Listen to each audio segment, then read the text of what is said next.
మంది భక్తులు స్తుతి చేశారనమాట. అనేక మంది భక్తులు స్తుతి చేశారు.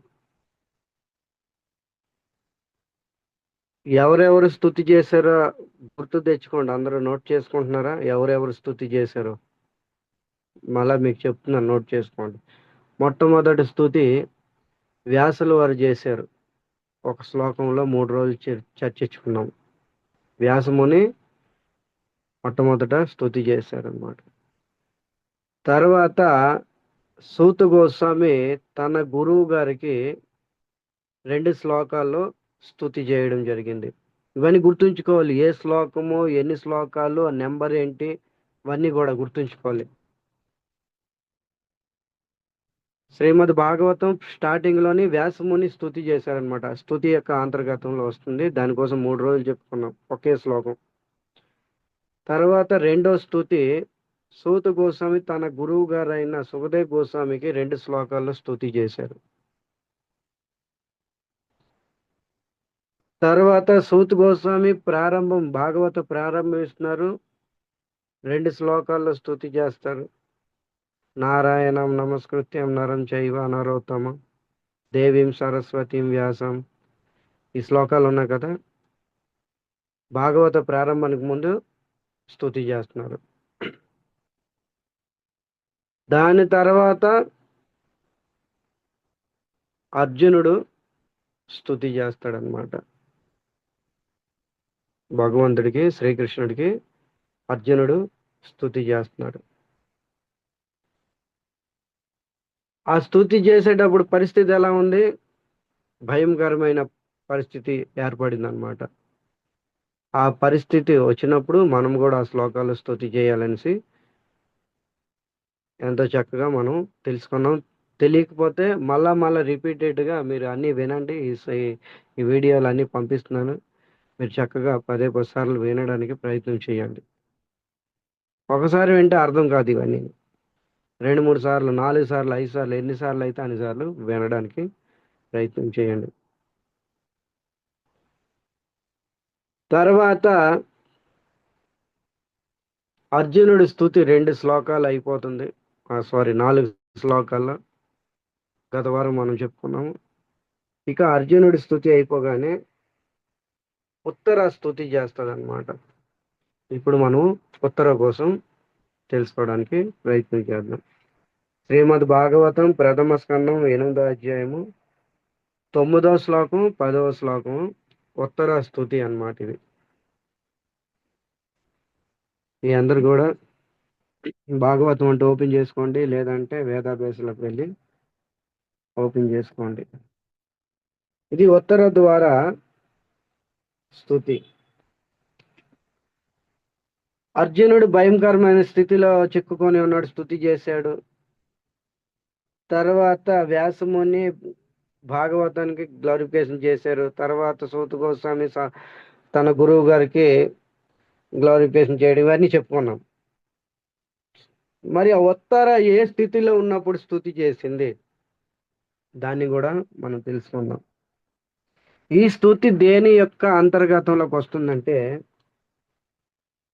గర్భరక్షణ కోసం. ఎవరైతే గర్భవతి స్త్రీలు ఉంటారో, ఎవరైతే ప్రెగ్నెంట్ లేడీ స్త్రీలు ఉంటారో వాళ్ళ కోసం అన్నమాట. ఇది గర్భరక్షణ కోసము. అంతేకాదు సంతాన రక్షణ కోసం కూడాను. గర్భవతియే కాదు, ఎప్పుడైతే సంతానం జన్మించినాక ఆ సంతానం యోగక్షేమాలు చక్కగా ఉండాలంటే ఈ స్తుతి చేయాలి. ఒకటి గర్భవతి స్థితిలో ఉన్నప్పుడు స్తుతి చేయొచ్చు. గర్భవతి స్థితిలో లేనప్పుడు కూడా సంతాన యోగక్షేమాల కోసం కూడా ఈ స్తుతి చేయొచ్చు అని ఇక్కడ వేదం మనల్ని చెప్తుందన్నమాట. శాస్త్రం మనకి ఘోషిస్తుంది. అలాంటి పరిస్థితులు సంతాన యోగక్షేమాలు, దానికోసం మనం ఈ స్తుతి చెయ్యాలన్నమాట. ఇది ఎలాంటి పరిస్థితుల్లో ఎప్పుడు ఎలా జరిగింది అనేది మీకు చెప్తాను. అందరికి వినిపిస్తుందా? వినిపిస్తుంది ప్రభుజీ. ఓకే మాట. ఎప్పుడైతే అశ్వత్థామ బ్రహ్మాస్త్రం విడిచాడో, అశ్వత్థామ బ్రహ్మాస్త్రం ఎందుకు వదులుతాడంటే, ద్రోణాచార్య కుమారుడైన అశ్వత్థామ ఉప పాండవులు చంపేస్తాడనమాట. చంపేసిన తర్వాత అర్జునుడు ఈ ద్రోణాచార్య కుమారుడిని పట్టుకొని వస్తాడు. మరణ దండన ఇవ్వు ద్రౌపది అని ద్రౌపదికి చెప్పగా, ద్రౌపది మహారాణి సాధు స్వభావం కలిగిన ఒక భక్తురాలు కాబట్టి మరణ దండన ఇవ్వకంటే విడిచిపెట్టేస్తుంది అనమాట. ఎందుకని, నా పిల్లలు ఎలాగో చనిపోయారు, ఇక అశ్వత్థామకి చంపేస్తే పోయిన పిల్లలు తిరిగి రారు. అంతేకాదు,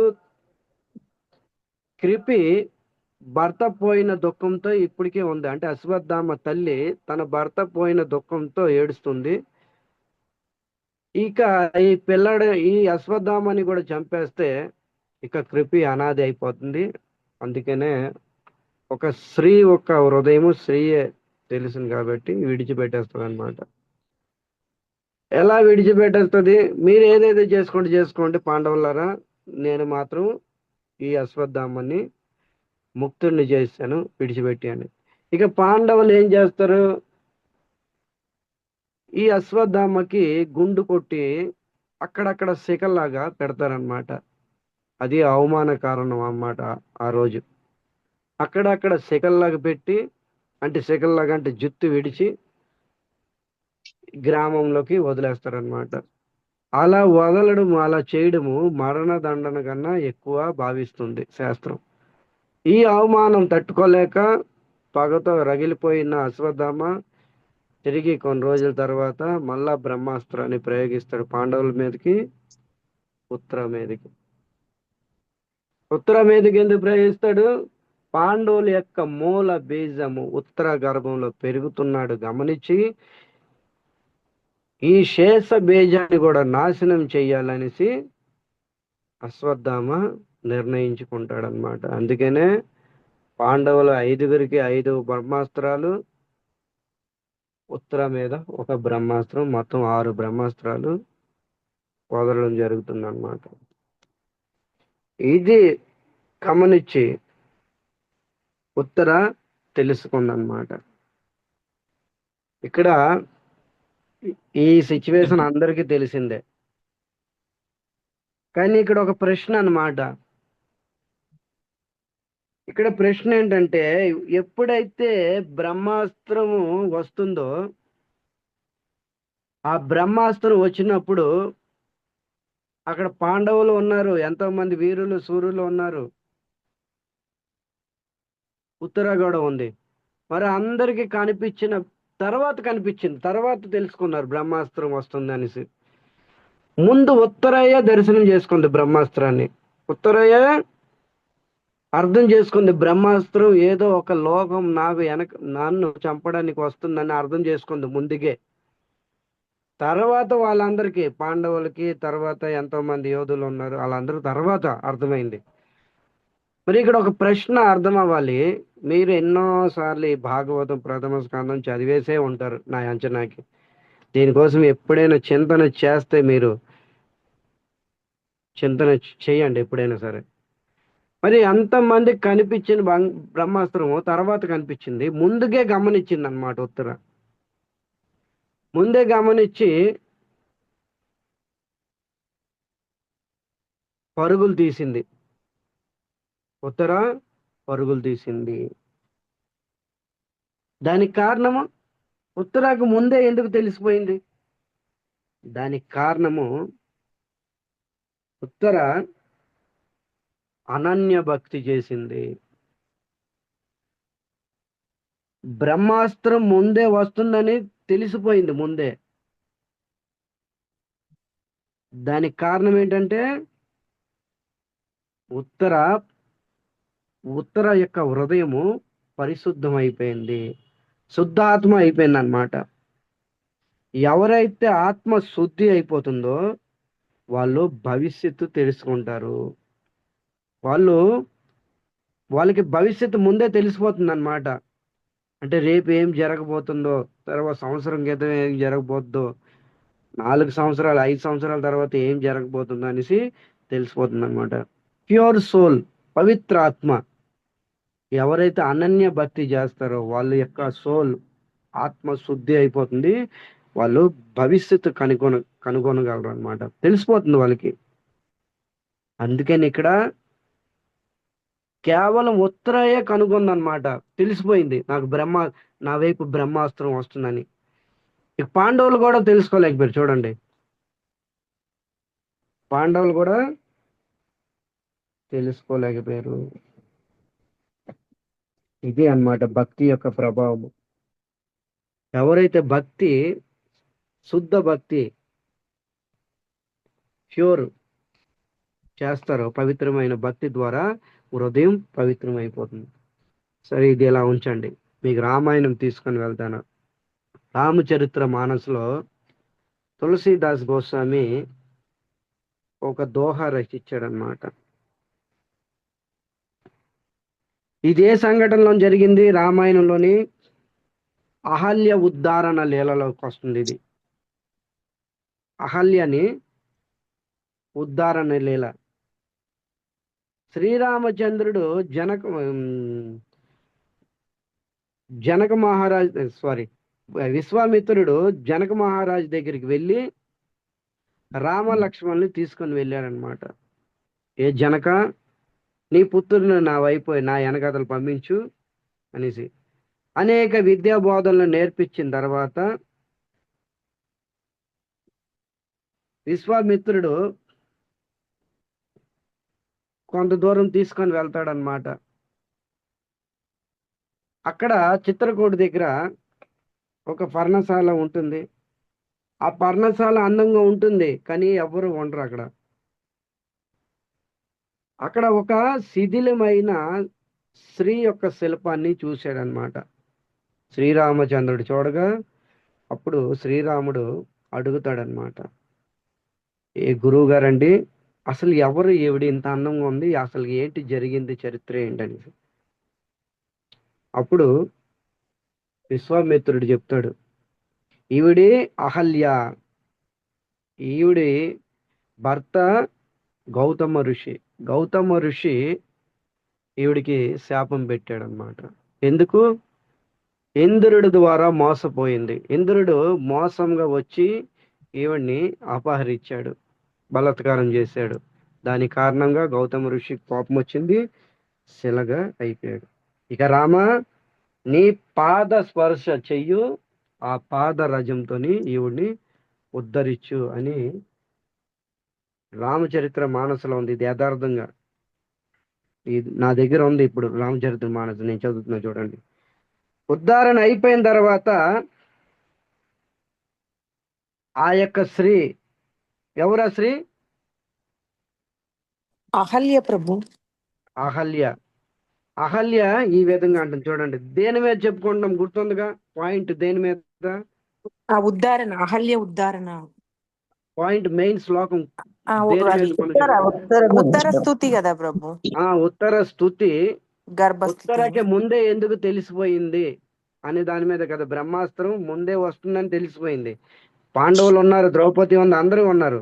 వాళ్ళకి తర్వాత తెలిసింది. ముందే భవిష్యత్తు తెలుసుకుందనమాట ఉత్తర, బ్రహ్మాస్త్రం వస్తుందనేసి.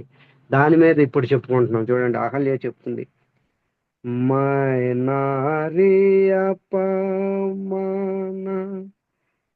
ప్రభు జగ పావన. ఏం చెప్తుంది? పావన ప్రభు జగ పావన రావణ రిపూజన సుఖదాయి. ఏం చెప్తుంది? మై నారి అపావన ప్రభు జగ పావన రావణ రిపుజన సుఖదాయి. హే రాజీవ లోచన భవ భయమోచన. ఏ రాజీవ లోచన భవ భయలోచన పాహి పాహి శరణహి ఇహ. ఏం చెప్తున్నారు? మై నారి అపావన, నేను స్త్రీని అపవిత్రరాలుని, కానీ మీరు ఏ ప్రభు, మీరు జగపావన, మీరు జగత్తుకే పావనం చేసిన వాళ్ళు. అలాంటి మీరు పతిత పావనైన మీరు మీ పాదధూళి ద్వారా నేను ఈరోజు పవిత్రురాలుని అయ్యాను అని అహల్య చెప్తుంది అనమాట. తర్వాత ఏం చెప్తుంది ఇక్కడ, రావణ రిపు జన సుఖదాయి. ఇక్కడ పాయింట్ ఇది మనకు కావాల్సింది. ఏం చెప్తుంది ఇక్కడ, రావణ రిపు జన సుఖదాయి. అహల్య స్తుతి చేస్తుంది చూడండి, చాలా అద్భుతం ఇది, ఎవరికి ఊహ అందదన్నమాట. ఇక్కడ అహల్య ఏం చెప్తుంది, ఏ రావణ సంహార. మీకు ఇది హిందీ అంటే సంస్కృతంలో ఉంది, మీకు తెలుగులో యాజ్ ఇట్ ఈస్ గా ట్రాన్స్లేషన్ చేస్తున్నాను. ఏంటి, నేను అపవిత్రురాల్ని, ఒక నారీని ప్రభు, కానీ మీరు జగత్తుకి పవిత్రం చేసేవారు. మీ యొక్క పాద ధూళి పడగానే నేను పవిత్రురాలని అయిపోయాను. ఏ రావణ సంహార అని సంబోధన ఇస్తుంది. ఇక మీరు ఆలోచించండి, అహల్య ఉద్ధారణ చేసేటప్పుడు అక్కడ శ్రీరాముడు రావణాసురుడు కలవడం జరిగిందా? ఎప్పుడైనా చూశాడా? చెప్పండి మీరు.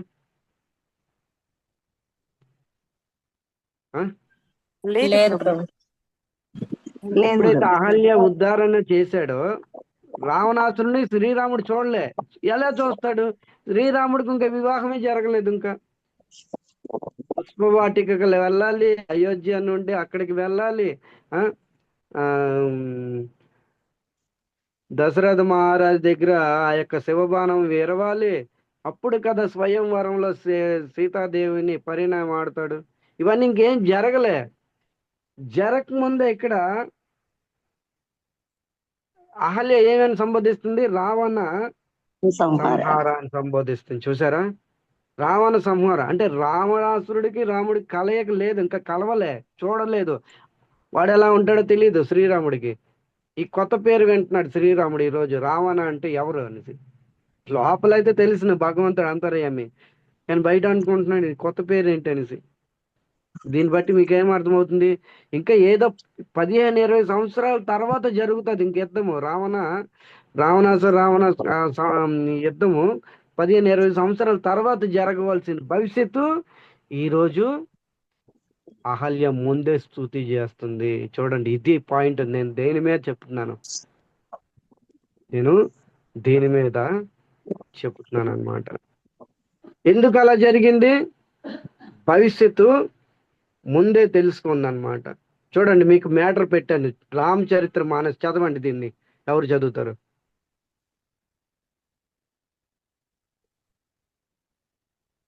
చదివేనా ప్రభు? చదవండి.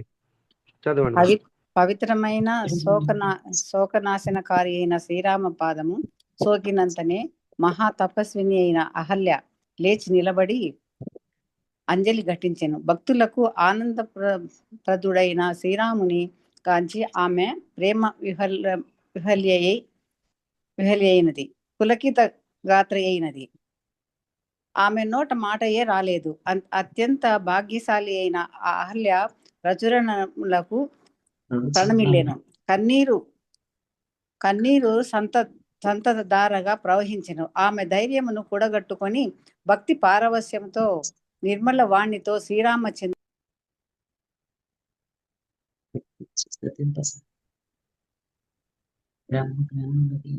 చెప్పండి.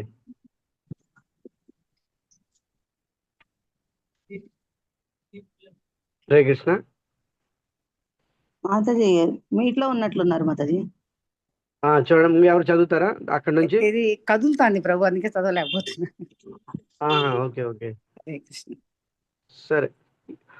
ఓ రఘురామ, నీకు జయము అని చెప్తున్నాను అనమాట. అపవిత్రురాలని మీరు లోక పావనులు, భక్తులకు సుఖ ప్రదాతలు మీరు.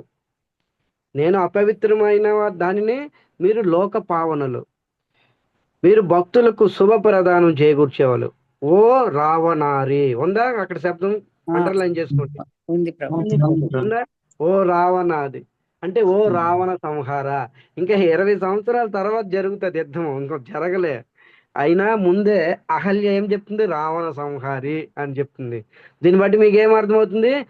ఎవరైతే భక్తి చేస్తారో శుద్ధ భక్తి, వాళ్ళ హృదయము పరిశుభ్రం అయిపోతుంది, భవిష్యత్తు తెలుసుకుంటారు. భవిష్యత్తు తెలుసుకొని ముందే గమనిస్తారు. ఎలాగైతే ఇప్పుడు ఉత్తర తెలిసిపోయింది. అక్కడ ఏమొస్తుంది? ఒక భయంకరమైన ఒక లోహము తరుముకుంటూ నన్ను వస్తుందని తెలిసిపోయింది. తర్వాత పాండవులు తెలిసింది, తర్వాత వాళ్ళకి తెలిసింది. ఇది భక్తి యొక్క ప్రభావము. ఎందుకు? భక్తి చేస్తే స్పిరిచువల్ సోల్ అయిపోతుంది, పవిత్ర ఆత్మ అయిపోతుంది. ఈ పవిత్ర ఆత్మ ద్వారా యాజ్ ఇట్ ఈజ్ యథార్థంగా తెలుసుకోగలం ఏది జరగబోతుందో. గంట తర్వాత ఏం జరుగుతుందో కూడా తెలిసిపోతుంది. సో గంట తర్వాత కాదు, రేపు ఏం జరుగుతుందో తెలిసిపోతుంది. రేపు కాదు, 5 సంవత్సరాల తర్వాత ఏం జరుగుతుందో తెలిసిపోతుంది. ఇది భక్తి యొక్క ప్రభావము. మీకు ఆ శ్లోకం ఈరోజు కోట్ చేసి రామచరిత్ర మానస్ పెట్టడం జరిగింది. చూసారా ఎంత అద్భుతం! అందుకని ఇక్కడ భవిష్యత్తు తెలిసిపోయి ఈ శ్లోకము కీర్తిస్తుంది. శ్లోకం దగ్గర మనం వెళ్దాము. ఎవరు చెప్తారు? ఆ శ్లోకం ఎవరు పాడతారు? శ్రీమద్ భాగవతం ప్రథమ స్కందం 8వ అధ్యాయం 9వ శ్లోకం. నేను పాడేది ప్రభుజీ. పాడండి. ఉత్తరవాచ పాహి పాహి మహాయోగిన్ దేవదేవ జగత్పతే నాణ్యం త్వదభయం పశ్యే యత్ర మృత్యు పరస్పరం. ఇక్కడ ఏం చెప్తుంది? ఉత్తర వాచ, ఉత్తర పలికింది అనమాట. పాహి పాహి మహాయోగి దేవదేవ జగత్పతి నన్యంత్వభయం పశ్యే యత్ర మృత్యు పరస్పర. పాహి పాహి అని 2 సార్లు ప్రయోగించింది అనమాట. ఒక శబ్దాన్ని 2 సార్లు ఉపయోగించింది. ఎలాగైతే కృష్ణ కృష్ణ 2 సార్లు ప్రయోగించడం అనేది ఒక మంచిది కాదు, సంస్కృతి వ్యాఖ్యానానికి మంచిది కాదు. అయినా సరే ప్రయోగించారు. ఎందుకు? పాహి పాహి రక్షించు రక్షించు రక్షించు రక్షించు అని ఇక్కడ ఉత్తర పలికిందనమాట. పాహి పాహి పాహి పాహి అని 2 సార్లు అన్నది. ఎలా? ఎందుకంది? భయంగా ఉంది. ఉత్తర ఏ సిచ్యువేషన్ లో ఉంది అప్పుడు? భయముగా ఉంది. భయముతో కూడిన ఉత్తర, చుట్టూ భయం అన్నమాట. అందుకనే పాహి పాహి అంది. కృష్ణుడు అన్నాడు అనుకోండి, నీ గర్భం నేను ఎలా రక్షించగలను? నీ గర్భం రక్షించాలంటే నేను గర్భంలోకి ప్రవేశించాలి కదా. ఇక్కడ ఏం చెప్తున్నా? పాహి పాహి నన్ను రక్షించు, నా గర్భాన్ని రక్షించు అని. మొట్టమొదటే మీకు చెప్పాను, ఇది గర్భవతి స్త్రీలు తన గర్భాన్ని సురక్షితంగా కాపాడుకోవాలంటే స్తుతి చేయాలి. తర్వాత పిల్లలు కూడా చక్కగా ఉండాలంటే స్తుతి చేయాలి. ఇది ఆ యాంతర్గతంలోకి వస్తుంది, గుర్తుంచుకోండి. అందుకని ఇక్కడ ఉత్తర ఏం చెప్తుంది? పాహి పాహి నా రక్షించు రక్షించు. ఏం రక్షించు? నా గర్భాన్ని రక్షించు. కృష్ణుడు అన్నాడు అనుకోండి, ఇందులో లేదు, మీరు ఎతకమాకండి. నీ గర్భం నేను ఎలా రక్షించగలను? నీ గర్భంలోకి ప్రవేశించాలి కదా. నీ గర్భం రక్షించాలంటే గర్భంలోకి ప్రవేశించాలి కదా. ఇక నేనైతే ఇంత పెద్దవాడిని, నీ గర్భం పిడికలు అంత ఉంటుంది, చిన్న సైజు నీ గర్భం. సో గర్భం అంటే ఎంత చిన్నది, మన చేతి సైజు అంత ఉంటుంది గర్భము. నేనా ఇంత పెద్దవాడిని, ఇంత చిన్న గర్భంలోకి నేను ఎలా ప్రవేశించగలను? అప్పుడు ఉత్తర ఏం చెప్తుంది వెంటనే? మహాయోగి. చూడండి, ఈ శ్లోకం స్తుతి చేస్తే కృష్ణుడికి ఆటోమేటిక్గా అర్థమైపోయింది. ఈ వ్యాకరణ భావం అర్థం మనకి. ఉత్తర ఎంత ఆలోచించుకొని అన్నదో చూడండి. మరి కృష్ణుడు అన్నాడు అనుకోండి, నేను ఎలా ప్రవేశించగలను, నీ గర్భాన్ని ఎలా రక్షించగలను, అప్పుడు వెంటనే అనేసింది. మనమైతే తడుముకుంటాం, ఎందుకు? మనకు భక్తి చేస్తుందా భక్తి. మనం బీటెక్ ఎంటెక్ హైటెక్ భక్తిలో అనుకుని ఫీల్ అవుతున్నాం. మనము ఈ భక్తి కూడా మనది కరెక్ట్ కాదు. అందులో ఎన్నో అపరాధాలు, ఎన్నో నిందా భావనలు, ఆ భక్తి అందులో కూడా ఎంతో దోషాలు మనలోని, ఎన్నో నిందా భావనలు. మన శుద్ధాత్మ భక్తి కాదు. ఏదో నామక వస్తే 16 మాల జపం చేస్తాం అంతే. చేతిలో జపమాల, మనసులో వైజయంతి మాల మంది. కానీ ఉత్తర ఫటాఫట్ మన శ్లోకం తడుముకోకుండా ఏం చెప్తుంది? కృష్ణుడు అడిగే పాయింట్ వెంటనే చెప్తుంది, మీరు మహాయోగి. మనం తడుముకుంటాము. ఎందుకు? ఆ భావన లేదు, ఆ ఆలోచన ఉండదు, మనకి ఆ భక్తి భావన ఉండదు, కాబట్టి మనం తడుముకుంటాము. అందుకనే కృష్ణుడు అడగగానే వెంటనే ఏం చెప్తుంది? మీరు మహాయోగి, మీరు ప్రవేశించగలరు, ఎందుకంటే మీరు మహాయోగులు.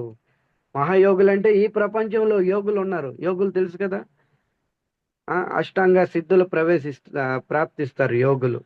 అనిమ లగిమ ప్రాప్తి ప్రావేశి ఇవన్నీ.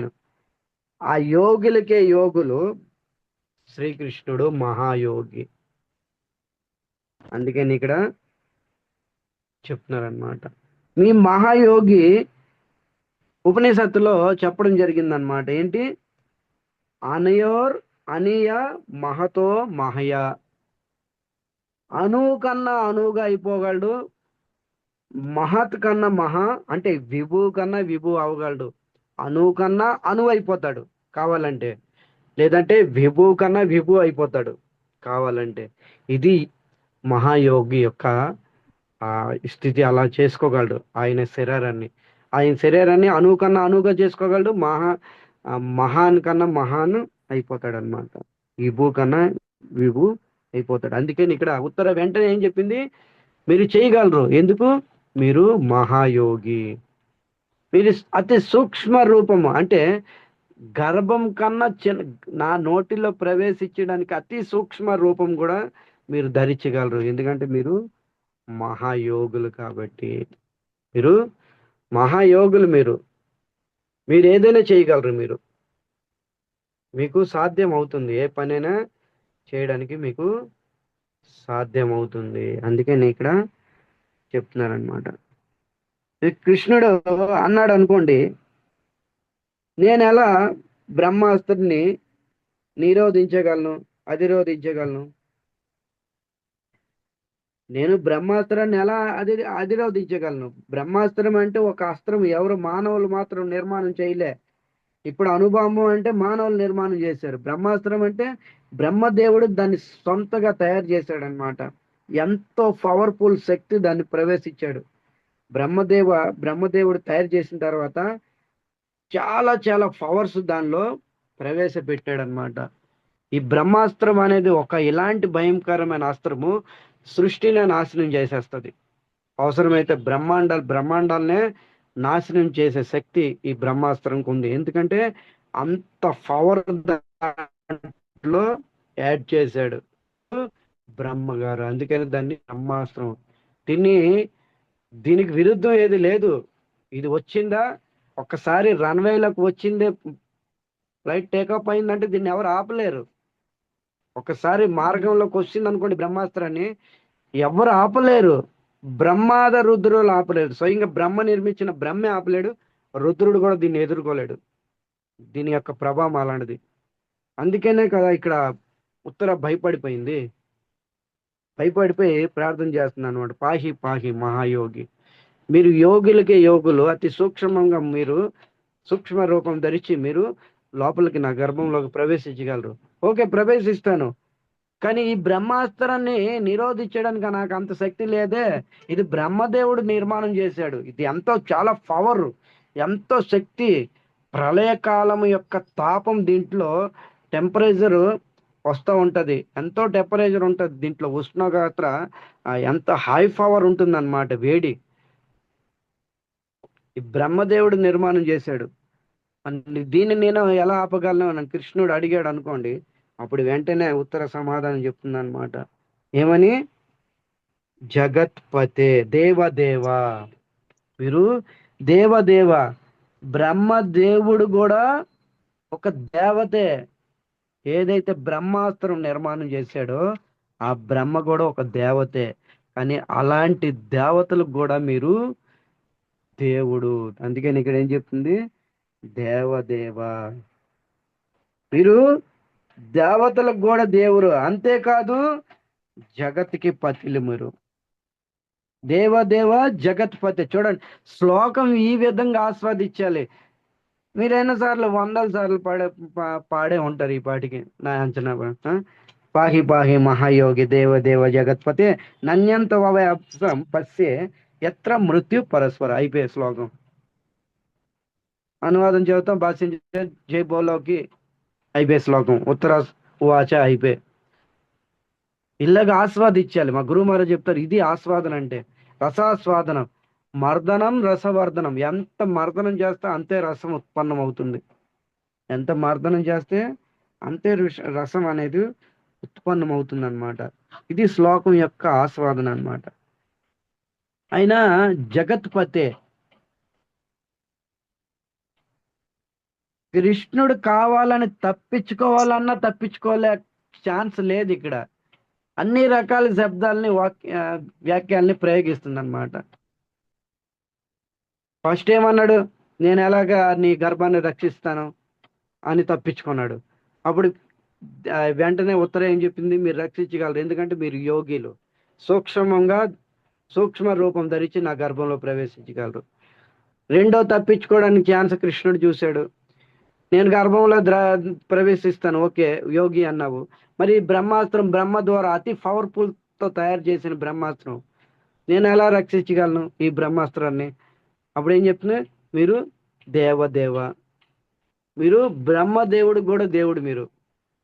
ఇక బ్రహ్మ అంటే ఇక మీకన్నా చిన్నవాడే బ్రహ్మ. అంటే మీరు హై పవర్ చెందిన వాళ్ళు. బ్రహ్మ కొద్దిగా లో పవరే. ఎంత బ్రహ్మాస్త్రంలో పవర్ ఉన్నా అది మీ నుండే వస్తుంది అది. అందుకనే మీ యొక్క తేజానికి ఈ బ్రహ్మాస్త్రం తేజము లుప్తించబడిపోతుంది. ఇక్కడ అర్థం చేసుకోవాలి, మీ యొక్క తేజం ద్వారా ఈ బ్రహ్మాస్త్ర తేజము తాపం అనేది శాంతింపబడుతుంది. అందుకని ఇక్కడ మీరు దేవదేవుళ్ళు. తర్వాత తప్పించుకోవాలని చూస్తున్నాడు, ఏమని, జగత్పతి అన్నది కృష్ణుడు. ఉత్తర వెంటనే ఏం చెప్తుంది, మీరు జగత్పతి. జగత్పతి అంటే జగత్, మీరు కేవలము రుక్మిణి, జాంబవతికి, కాళిందికి వీళ్ళకే భర్తలు కాదు, మీరు ఈ జగత్తుకి భర్తలు. అంటే ఈ జగత్తులో ఉన్న ప్రతి చరాచర జీవాత్మలు కూడా భర్తలు. అంటే నాకు కూడా భర్తే. మీరు రక్షించరు. మీరు ఎందుకు రక్షించకూడదు? ఎందుకు రక్షించరు? మీరు ఖచ్చితంగా రక్షించాలి, ఎందుకంటే మీరు జగత్తు పతి. కృష్ణుడు అన్నాడు అనుకోండి, ఏ ఉత్తర పాండవులను విడిచి నువ్వు నా దగ్గరికి ఎందుకు వచ్చావు? పాండవులు ఉన్నారు కదా, ఇప్పుడిప్పుడే యుద్ధం గెలుచుకొని వచ్చారు. పాండవులు కౌరవుల మీద విజయం పొంది ఇప్పుడిప్పుడే తాజాగా యుద్ధం గెలుచుకొని వచ్చారు. అలాంటి పాండవుల యొక్క శరణాగతి పొందకుండా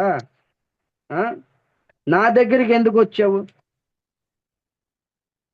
అప్పుడు వెంటనే ఉత్తరం మరొక చెప్తుంది, అన్యం తత్ అభయం, అన్యం తత్ అభయం. హే కృష్ణ, మీరు తప్ప ఇతరులు ఎవరు కూడా నాకు అభయులుగా కనిపించడం లేదు. చూడండి, కృష్ణుడు ప్రతి చోట తప్పించుకోవాలనుకుంటున్నాడు, ఉత్తర ప్రతి చోట కూడా లాగేస్తుంది ఆ యొక్క శ్లోకం స్తుతి ద్వారా. ఉత్తర ఇంటికాడ నుంచి ఏమైనా రాసుకొని వెళ్ళిందా? మీరు ఆలోచించండి. ఏమైనా ప్రిపేర్ అయ్యి వెళ్ళిందా? ఏమైనా అంత ఇలా వస్తుంది బ్రహ్మాస్త్రం, ఈ బ్రహ్మాస్త్రం భార్య నుంచి నేను రక్షింపబడాలి, కృష్ణ శరణాగతి పొందాలి, ఈ వార్డ్స్ ఇలాగ ఉండాలి, ఇలాగ ఉండాలి, అలంకరణ చేసుకుని ఉత్తర ప్రిపేర్ అయ్యి వెళ్ళిందా? చెప్పండి, ఒకసారి ఆలోచించండి. లేదు. ఇంటికాడి నుంచి ఏమి ప్రిపేర్ అయ్యి వెళ్ళలేదు ఉత్తర. ఇవన్నీ మన కేసులో జరుగుతాయి. ఆలోచించాలి, ఏం తర్వాత ఏంటి. ఎవరు హృదయంలో గుండెల్లో భక్తి ఉత్పొంగుతుందో వాళ్ళు వాక్యాలు వాణి ఈ విధంగా శబ్దాలు అలంకరణలాగా అయిపోతాయి అన్నమాట. వాళ్ళు ప్రత్యేకంగా ఏం చేయవసరంలే, వాళ్ళు వాణి, వాక్యాలు, వ్యాకరణ, గ్లామర్ అన్నీ కూడా చక్కగా అలంకరణ అయిపోతాయి. అవి స్తుతి కింద వెళ్ళిపోతాయి. మీరు ఏం చెప్తుంది, అన్యం తత్ అభయం, మీరు తప్ప ఇతరులు ఎవరు కూడా నాకు అభయాలుగా కనిపించడం లేదు. యత్ర మృత్యు పరస్పర. ఏ కృష్ణ, వీళ్ళందరూ కూడా మృత్యువులో ఒకరి ద్వారా ఒకరికి వస్తుంది. మృత్యు ఎలా వస్తుంది? ఒకరి మృత్యువు ఇంకొకరికి కారణం అవుతుంది. ఏదైనా సరే ఒకరి మృత్యువు ఇంకొకరి కారణం అవుతుంది అనమాట. ఇదే మృత్యువు. ఇక్కడ ఉత్తరం ఏం చెప్తుంది, ఒకరు మృత్యు ఇంకొకరు కారణం ద్వారా వస్తుంది. వాళ్ళు స్వయంగా భయం నుంచి ముక్తులు లేనటువంటి వాళ్ళు. వాళ్ళు శరణాగతి పొందితే నాకు లాభం ఏముంటుంది? వాళ్ళు స్వయంగా భయం నుంచి ముక్తులు లేనటువంటి వాళ్ళు. ఎత్త మృత్యు పరస్పర, వాళ్ళు పరస్పరగా మృత్యు, ఒకరి నుంచి ఒకరికి మృత్యు వస్తూ ఉంటది. తర్వాత జీవించి ఉన్న వాళ్ళకి మరణ దండన ఇవ్వగలరు, వాళ్ళందరూ చంపేస్తారు. కానీ చనిపోయిన వ్యక్తికి ప్రాణదానం ఇచ్చేది మీరు ఒక్కరే. అభయ చరణారవింద, భయం నుంచి ముక్తి అయిన వాళ్ళు. వాళ్ళందరూ భయం ఉంది. పాండవులు ఓకే, పెద్ద శూరవీరులు. పాండవులు మహాభారత యుద్ధం గెలుచుకున్నారు, కౌరవుల పైన విజయం గెలుచుకున్నారు. కానీ ఉన్న వారిని మరణదండన చంపేయగలరు, కానీ చనిపోయిన వ్యక్తిని ప్రాణదానం ఇచ్చేది వాళ్ళు కాదు. ఎత్ర మృత్యు పరస్పర, మృత్యు మీద విజయం అంటే చనిపోయిన వ్యక్తికి ప్రాణదానం ఇచ్చి ప్రాణం పోసేది కేవలం మీరు మాత్రమే అని ఇక్కడ ఉత్తర ఎంత అద్భుతంగా ఈ శ్లోకం చెప్తుందన్నమాట.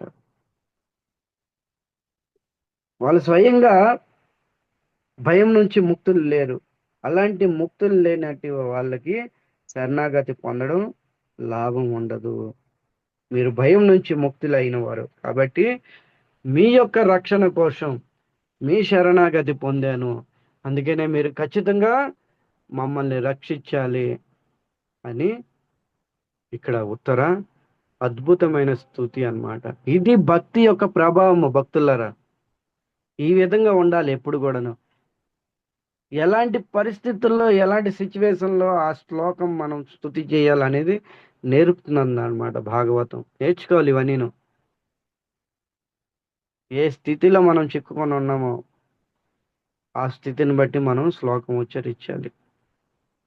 దన్నిటికి కారణం ఏంటంటే మన భక్తి పవిత్రమైందంటే మనం భవిష్యత్తు కూడా తెలిసిపోతుంది మనకి. మన భక్తి శ్రద్ధగా చేసామనుకోండి, మన హృదయం పవిత్రం అవుతుంది, పవిత్ర ఆత్మ అవుతాం అనమాట. ఇక పవిత్ర ఆత్మ భవిష్యత్తు చూడగలదు. ఎలాగైతే మీకు అహల్య ఇందాక చెప్పాను. ఇవన్నీ ఎన్నో ప్రమాణాలు ఇవన్నీ ఉన్నాయన్నమాట. ఇది ఈరోజు ఉత్తర యొక్క స్తుతి. రేపు తర్వాత స్తుతి, ఇంకా ఈ స్తుతి అంతం అవలేదు, దీనికి లింక్ అయి ఉన్నది ఈ స్తుతి. ఆ శ్లోకాన్ని రేపు మనమందరం కూడా చెప్పుకోవడానికి ప్రయత్నం చేద్దాం అన్నమాట. సో అంతవరకు సెలవు.